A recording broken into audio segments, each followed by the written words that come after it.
Good morning. It's good to be with you. My name is John Whittaker, and I am grateful to be with you. And every now and then, I get to preach. I'm not one of the pastors here. I'm just John. So I'm good to be with you today. Happy to look at Proverbs. We've been in this series this summer where we're looking at Proverbs, and we're titling it The Instructions for Life. And today we're going to talk about a topic that is vital for our life, not only our own life individually, but our life as a community of faith in the family of God. We're going to talk today about God's wisdom for parenting and for family life, and for kids. And I remember 1996, long time ago. I was teaching at Boise Bible College. My wife was pregnant with her first child. And I remember in the middle of the night, my wife waking me up saying, "John, I think it's time." And we rushed to the hospital, and then it's hurry up and wait. And then 13 hours later, my son was born.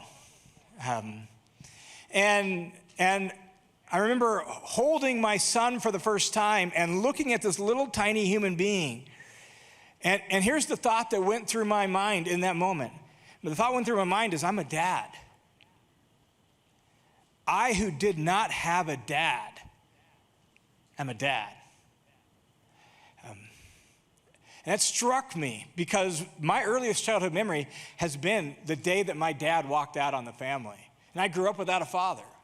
My dad left when I was 3.5, didn't come back around until I was 7. And between 7 and 18, I saw my dad 4 or 5 times, and that was it. He was not a person in my life. And now all of a sudden, there I am, holding my own son. And I, who didn't have a dad, am a dad. And then the next thought is, what the heck do I do? Right? Like, what do I do? How do I do this? How do I be a dad? And not just any dad. I didn't even grow up in a Christian home. How do I be a dad that honors God with the life of this little human being? And then a few years later, this time I'm in Acts class. I'm teaching the book of Acts when all of a sudden, this was back before everyone had cell phones. The phone rings in the classroom. We had little phones hanging on the wall in the classroom. Phone rings. It's the gal at the receptionist of the school office, and she says, "Your wife is on the phone." I said, "My wife's on the phone." The whole class knew what was going on. They all erupted in cheers. My wife says, "John, it's time." We go to the hospital, and now it's a little girl. And now I'm holding a little girl, right? And in that moment, all of a sudden now you're thrust right into the throes of parenting. And the next thing you know, right, you're not getting any sleep at night, and the baby's crying, and you're wondering, I wonder why they're crying, and you check their diaper. It's not that. We don't know why this thing is crying, right? And all the stuff that goes with it, and you're not getting any sleep, you're exhausted, right? And these little tiny humans are now entrusted to you. What do you do? What do you do with them? So we're going to look at some wisdom from the book of Proverbs on that fact, parenting. And it doesn't say everything we need to say about parenting, but Proverbs does give some incredible wisdom on that topic. And if you're here, you're like, look, I've raised my kids. I'm not a parent anymore. Why did I come to church today? It's like, because maybe you're going to be a grandparent. And because the wisdom that Proverbs gives us doesn't end when your kids graduate from high school or graduate from college. The wisdom it gives us continues on even with adult kids, that you get to influence and you get to shape and you get to be a person of influence in their life. And if you're here and you're like, I'm like 21, 22 and I don't have any kids, and why am I here? It's because the best time to form a battle plan is before the battle starts. And you should start thinking about God's wisdom and God's will and God's plan for any future kids God might bless you with now before you have them. So not only that, the wisdom that Proverbs is going to give us, it pertains to, like, if you're a grandma, grandpa, aunt, uncle, or a mentor to somebody who's not even your biological child, but you're mentoring them. This wisdom is incredibly helpful for all of us across the board, all right?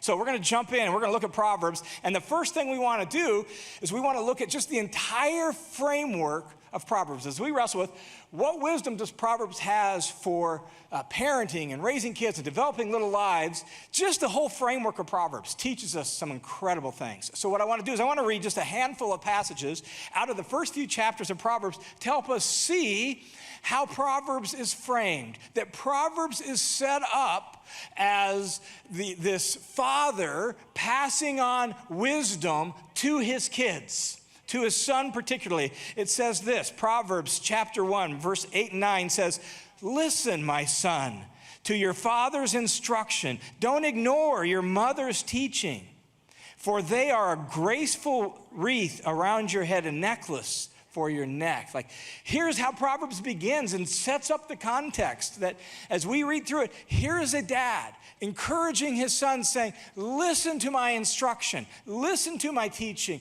listen to me as I try to teach and guide and train you in the way you should go. Listen to your mother and her teaching as well. If you do, it says it'll be like a graceful wreath for your head and a necklace for your neck. What's the point of that image? The point is adornment. If you will take this instruction in, if you will listen to your parents' teachings, it's going to make your life beautifully good. It's going to bring adornment to your life, and it's going to be rich, and it's going to be good. Or again, Proverbs chapter 2, verses 1 and 2 says, "My son, if you will receive my words, if you will welcome them into your heart and treasure my commandments within you," like store them up is the idea of treasure. If you'll store them up and learn them and take them into you so that they'll be ready when you need them, right? Treasure up my commandments within you. Make your ear attentive to wisdom and incline your heart to understanding. Lean in to understanding. This is the appeal of a father saying, I want you to lean in. I want you to get wisdom. I want you to get understanding. And this reminds us that this father that's passing this on, it's not just any old father. This is a good father, a father that has wisdom, a father that has understanding. And he's saying, son, I'm passing on to you some real wisdom. And if you'll lean into it, right, it'll be good for you. Chapter 3, verses 1 and 2, the same sort of thing. "My son, don't forget my teaching, but have your heart comply with my commandments." Like, do them, put them into practice, right? Don't just let them go in one ear and out the other, but take them in and comply, do them. Why? Listen to what he says. "For length of days and years of life and peace they will add to you." Here is a father passing on wisdom to his son, saying, if you'll take them in and if you'll do them, they're gonna give you a long, full, good life. They'll bring peace. And the word peace is shalom, wholeness, well-being, right? Like harmony. Your life is gonna be well-ordered and it's gonna work right. So take these in to yourself. And then again, Proverbs chapter 4, verses 1 through 5, this framework that sets the whole trajectory of the book says, "Listen, my sons, to the instructions of a father. Pay attention so that you may gain understanding, for I give you good teaching." See, here's a dad giving good teaching, giving wise words, things that are genuinely beneficial and helpful. "I give you good teaching. Don't abandon my instruction." And then he even says, this is what I did. When I was a son to my father, tender and the only son in the sight of my mother, he taught me and said to me, "Let your heart take hold of my words. Keep my commandments and live. Acquire wisdom. Acquire understanding." Now, this sets the entire direction and whole framework for the book of Proverbs, where Proverbs is all about trying to impart wisdom to our sons and our daughters and our grandkids and everyone else, right? Like it's passing on wisdom. That's the frame. And these passages that tell us this frame, they actually provide for us some incredibly helpful insights about what it means to raise our kids wisely and well. And so let me just draw out three implications from these passages I just read. We'll look at some more Proverbs in a second, but just from these that set the direction for the book, there are some really important implications. And the first one is this. It tells us the objective, the main aim of our parenting, and that's this. Our aim should be to pass on God's wisdom to our kids. That's our aim. Our aim is to pass on God's wisdom to our kids. Now, this has been said several times in the course of this series this summer, but I feel like I need to restate it here. When we talk about God's wisdom, that's not arbitrary. That's not just purely religious words. When Proverbs talks about wisdom, what it's talking about is the way the universe is designed to function. Like, there's a certain way that the universe was made, that human beings were designed to operate. There's a certain way that human relationships were designed to work. It's just woven into the fabric of creation. That's what God's wisdom is. It's living in sync with the design for the function of the universe. And so our aim is to pass that wisdom on to our kids. And notice how big and broad that objective is. Our goal is not just to make, good kids. I just want my kids to be decent kids, good kids. Our aim isn't even like to make, good church kids. I want my kids just to go to church and be involved in a youth group, be really active in all the programs of the church, be great church members. That's not our goal. Our goal isn't even, quote unquote, to get them saved, right? Our goal is to help them to live in sync with the way God created them to live. Our goal is to help them to live according to the design of the universe. And that is what promises all these blessings in Proverbs. And the whole book of Proverbs is passing on this wisdom from a father to a son about decision making, about friendships, about your anger, or about self-control, or about money, or about marriage, all these like ordinary stuff of everyday life. Why do we have a whole book in the Bible about that? Because that's critical to human flourishing. And our goal as parents is to pass that on to them. That's the number one objective we're after. Now, these passages also give us like the key means by which we do that. They model for us. They show us the key means by how we pass on God's wisdom. And so that's this, that if we want to pass on God's wisdom, we must talk about God and faith and wisdom in the context of ordinary everyday life. You don't just send your kids off to church and hope the church, passes on God's wisdom to them. You don't just get them involved in the youth group and hope the youth pastor will pass on God's wisdom to them.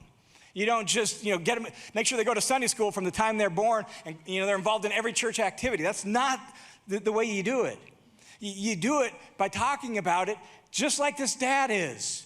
He's appealing, he's talking, he's having conversations, he's sharing, he's engaged. That's the way we do it. We talk about God, about faith, and about wisdom in the context of everyday life. In fact, there's a book that came out just a couple years ago that is kind of the findings of a massive nationwide study, a study that took place over a number of years. And this study, the aim of the study was to say, what are the factors that lead for kids as they move into adulthood to actually adopt the faith of their parents?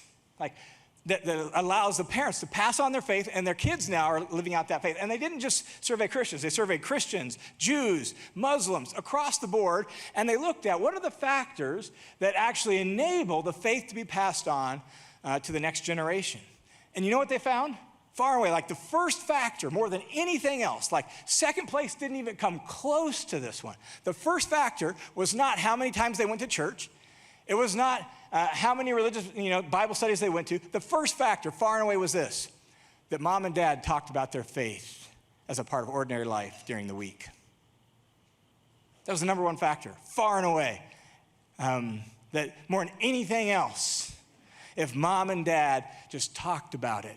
They talked about it as they drove in the car. They talked about it as they sat at home. They talked about it in the context of everyday life. They asked questions. They had dialogue, right? And they were engaged with each other. And the kids could ask questions, and the parents could answer. And there was real intentional communication, just so that the kids could see that this was real to the parents, and that they lived it, and they loved it, and they believed it. And it wasn't just church.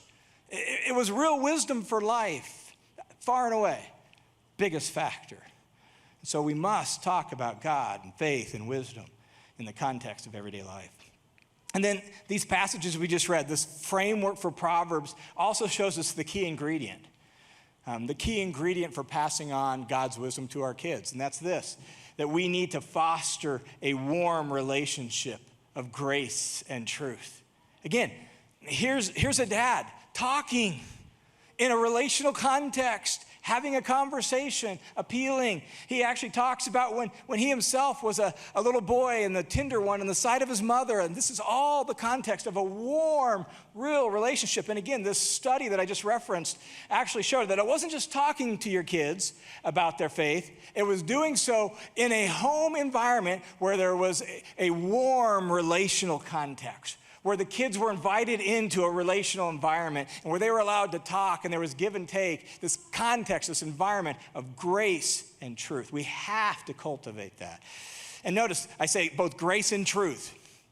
We live in a culture where truth is not valued. Most people don't believe in objective truth, particularly about spiritual things or moral things or things that we would say, God's wisdom, right? But we have to have that. It's not my feelings. I don't get to pass on, if I'm going to actually form kids in the way of God, I don't get to pass on my own personal opinions and my own personal feelings. It's got to be rooted in the truth of God. And so we have to cultivate an environment of truth where there's standards and we think things through and we wrestle with things, right? And we look at what God says about it, and that's important. But there's also grace. There's this environment where there's warmth and there's love and there's tenderness and there's affection. There's the freedom to be less than perfect and to be a work in progress and to make some mistakes and to fail and to be picked back up again. Both of those create this environment in which we can have real conversations with our kids about God's wisdom. And if we're going to pass on God's wisdom to our kids, that's critical. We have to cultivate a warm relationship of grace and truth. Now, there's more to it than that. That's not it, right? That's some of it. That's important. But Proverbs has more to say. So let's look at probably the most well-known proverb related to parenting. It's a proverb that if you've heard any proverbs about parenting, you may have heard this one. And yet there's oftentimes a lack of understanding of what it's actually saying. And there's misapplication of it all the time. Proverbs 22:6. Proverbs 22:6 says this, "Train up a child in the way he should go, and even when he's old, he will not depart from it." Very popular, very well known, and yet often misunderstood. First thing is this is not a guarantee. Proverbs don't make any guarantees. That's not the way Proverbs function. They're not giving guarantees. They're giving observations about the way life usually works, right? So train up a child in the way he should go is not a guarantee that I'll just make sure they're raised in the church. I'll make sure they're raised in the faith. Even if you do everything right and you have these, grace and truth and you have these conversations, there's no guarantees they're going to choose to follow God's way. Why? Because you're raising a little human who has their own choices. And they can choose to believe what you teach them and they can choose to reject it. So we don't have any guarantees as parents. We just don't.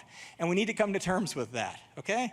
We don't have any guarantees. There's not a formula. It's not a program.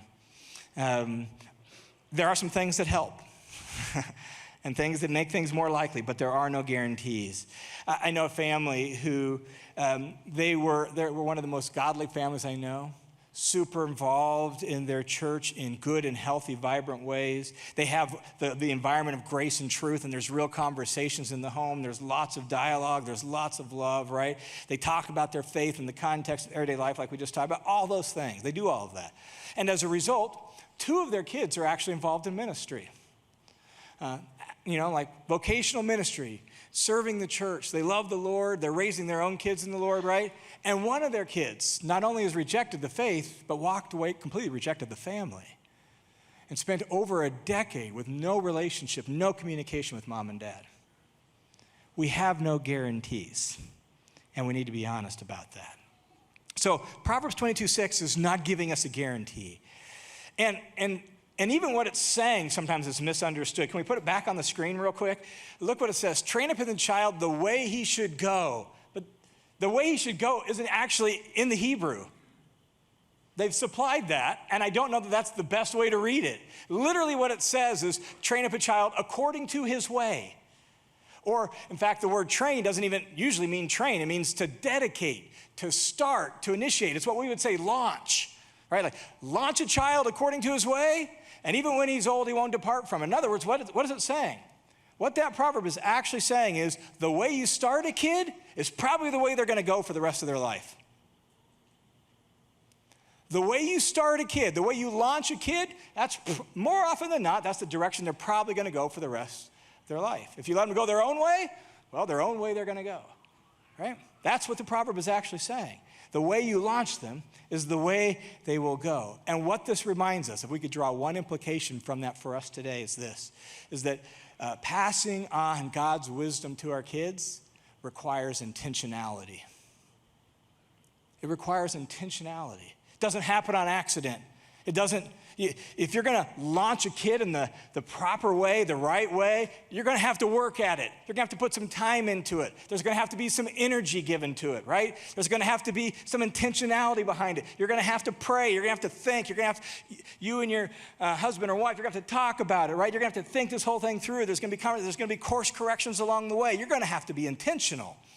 It's not, you can't just drift into hoping that your kids are going to end up living out the wisdom of God. You're going to have to be intentional and deliberate, and that takes work. And that means, when you come home from work and you're tired and you just don't feel like doing it, right? You don't have the energy, you're still going to have to buckle down. You're going to have to do what's good and right for your kids, right? You can't just sit there and scrolling on your phone and being disengaged. Not going to work. Right? If you're going to cultivate an environment of grace and truth, you can't be harsh, you can't be mean-spirited, you can't be overbearing, you can't be heavy-handed, right? You can't be unwilling to listen and have conversations. You got to be willing to admit when you make mistakes, right? All of that takes intentionality. All of that takes intentional effort. And so if we're going to pass on God's wisdom to our kids, we've got to be intentional. Particularly in a culture like this that does not support God's wisdom, right? We live in a pluralistic society where there's so many different views about what's good and right and wise, where there's so many different views about kids and the way kids should be raised and the way and human nature. We have so many different views that if we, as the people of God, are actually going to pass on God's wisdom, not the world's wisdom, we can't just drift. We're going to have to be willing to go upstream and against the grain. We're going to have to be willing to listen and learn and think, right? We're going to have to figure that out and be intentional about it. And so passing on God's wisdom takes intentionality. Another little thing we learn from Proverbs, another bit of wisdom, and we'll look at some Proverbs on this in a second, but it's this. Passing on God's wisdom takes the rod of discipline. Passing on God, Proverbs emphasizes this. Passing on God's wisdom takes the rod of discipline. There's a figure of speech for you, the rod of discipline. What does that figure of speech refer to? It is a figure of speech that really that gives this idea that if we're going to pass on God's wisdom, it's going to take correction and direction for our kids. Can't just let them go their own way. We're going to have to give some correction. We're going to have to be courageous. We're going to have to redirect, right? We're going to have to correct ideas, correct behaviors. We're going to have to engage. And so the rod of discipline refers to correction and direction with our kids in whatever appropriate ways that makes sense. A couple Proverbs on that. Look at this one, Proverbs 22:15. This is one of those that kind of goes against the sentimentality of our society where we seem to think kids, are just, we have a sentimental view of kids. There's got to be a little more realistic view of that. Listen to Proverbs 22:15. Foolishness is bound up in the heart of a child, but the rod of discipline will remove it far from him. And when we say foolishness, the word fool or foolishness in Proverbs does not just mean childishness. Right? That's not at all what it means. The fool in Proverbs is the one who goes his own way. The fool in Proverbs is the one who gives full vent to his anger. The fool in Proverbs is the one who has no self-control. The fool in Proverbs is the one who doesn't believe in God.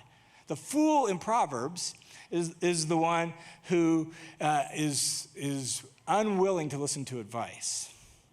Foolishness is bound up in the heart of the child means that part of, not the sum total, this is only one verse, right? But part of a child's nature is to go their own way and to resist the wisdom and the will of God. That's just part of a child's nature.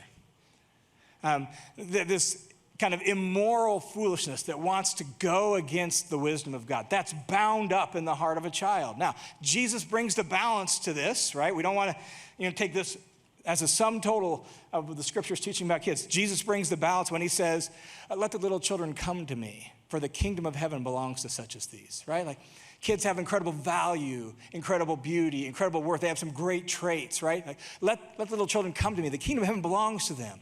That's part of their nature too. But so is this resistance to wisdom, this resistance to what's good for them, their tendency to want to resist God and his truth. And this says, foolishness is bound up in the heart of the child, but providing some correction and direction will remove it far from them. You have to put some effort in, and you're going to have to provide the rod of discipline, some correction and some direction. Or another one, Proverbs 13:24 says, he who withholds the rod hates his son, but he who loves him disciplines him diligently. Think about that. Like, that it is a mark of love to bring training and correction and direction to your child's life. And it is a mark of indifference and hostility to your son or your daughter to just let them go their own way, to let them do their own thing and not engage and not be there and not shape and not coach and not lead. If you just let the kid go their own way, that's a mark of hostility to them. If you love them, you'll engage and you'll teach and you'll train and you'll discipline and you'll correct and you'll, right? All the things. Or Proverbs 29:15 says this, the rod and a rebuke give wisdom, but a child who gets his own way brings shame to his mom. A child just left to his own devices is going to bring dishonor to the family and to the mom. But notice, what I want you to notice here is the rod and a rebuke. That's conversation. That's discussion. It's not just heavy-handed punishment. It's correction with conversation, with rebuke, with explaining, with helping someone understand, right? It's all of that together. There's this environment that brings all of that together. And so I want to put an image on the screen. It's an image that I came across when our kids were young that really shaped a lot of the way things happened in our home. It was very helpful to me. I hope it's helpful to you. Oftentimes when we think discipline or parenting, we think in terms of correction. How do I punish my kids? How do I straighten out their behavior, right? How do I fix things when they go wrong? Like, my kid's acting up, what should I do now? But notice, if we're thinking about the whole thing, that's actually a very small part of the equation. It's only the tip of the iceberg. There's a whole lot more in the relationship between parents and kids than just correction and fixing behavior when it's broken or gone wrong. And in fact, effective correction is only as good as the teaching that underlies it. If you don't teach your son or your daughter what your expectations are, what you want them to do, then your correction is really unjust and unfair. You're correcting them for something that they don't even yet know how to do. And that's not fair, and that's not right, and that's not going to help. It's probably going to make them bitter and resentful. And so we need to make sure we give more time to teaching than to correction. And your ability to teach them well is directly dependent on the relationship that you have with them. Because every child is different, right? And so for you to understand their needs and understand why they're struggling with something or why they're not getting something, you're going to have a relationship with them, and you're going to have built some rapport. Not only that, if you build the relationship with them, guess what? They're more likely to trust you and have credibility. You'll have credibility with them. So your relationship is critical to your ability to teach them well. And we're seeing all of this in what we've read in Proverbs. Correction, instruction, understanding, relationship where I can appeal and we can talk about it, right? Like, we've seen all of that in the passages we've read out of Proverbs this morning. And so you've got to invest time in that relationship. Husband and wife relationship, we didn't have time to talk about that today, but just note this, real brief. If there is tension, hostility, or chaos between mom and dad, it's going to create an emotional climate in the home that's not going to be good for kids.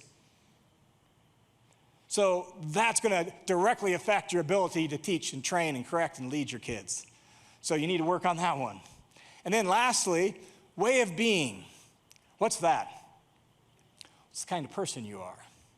It's who you are in relationship to your spouse. It's who you are in relationship to your kids. It's who you are in relationship to your teachers or their friends, other people of influence in your kids' life, right? It's who you are. It's your character.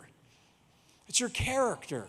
It's the kind of person you are and the way you interact with them and all of that. And notice, it's the foundation and it's the biggest chunk. Who you are as a person will have far more influence on the impact you have on your kids than anything else. So the key thing is to be working on your own heart, your own character, your own personhood, your own relational skills, your own ability to interact, because your way of being in relationship to your family has a massive amount of effect on how well you can do everything else. Now, one last observation on this little pyramid. Look at correction at the top and then everything underneath correction. Correction is fixing things when they go wrong. Everything else is working for things to go right. The bulk of our energy should be poured into working for things to go right. And when we do that, we'll have much more opportunity to pass on the wisdom of God.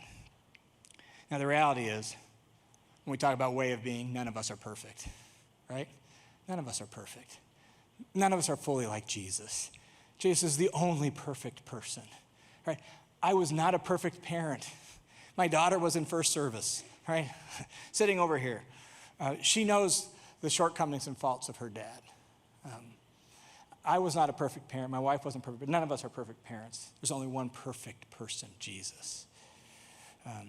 But the reality is, Jesus laid down his life to open the way for us to return to him. And as we return to him, what do we gain? Well, look at Colossians chapter 2.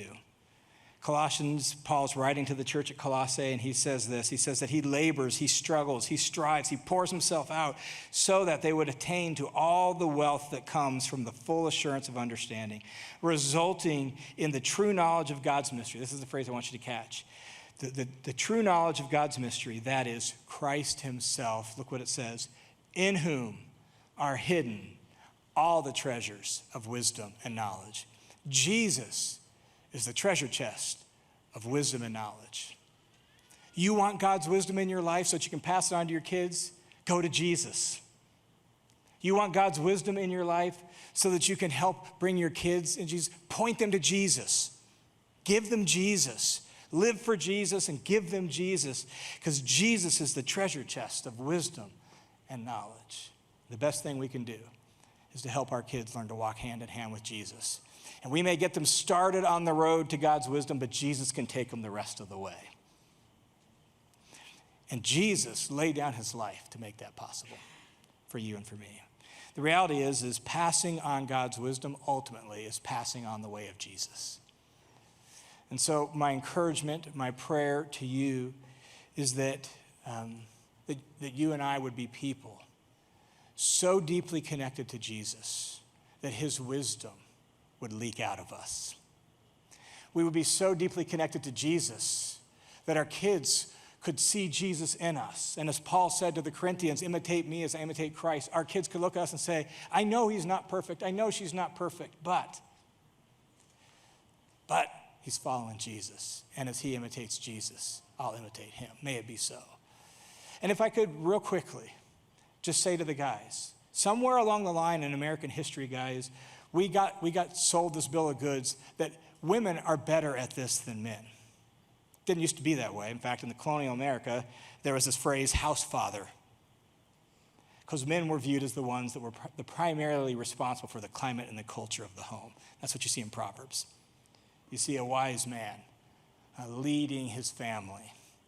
So, men, God made you for this. He made you to do the emotional work, to relate to your wife, to relate to your kids, and to pour yourself out and lay down your life for them, just like Jesus laid down his life for you. So will you take responsibility for that? Will you take responsibility for that? And pour yourself out for your wife, your kids, and pointing them towards Jesus and helping pass on the wisdom of God to them.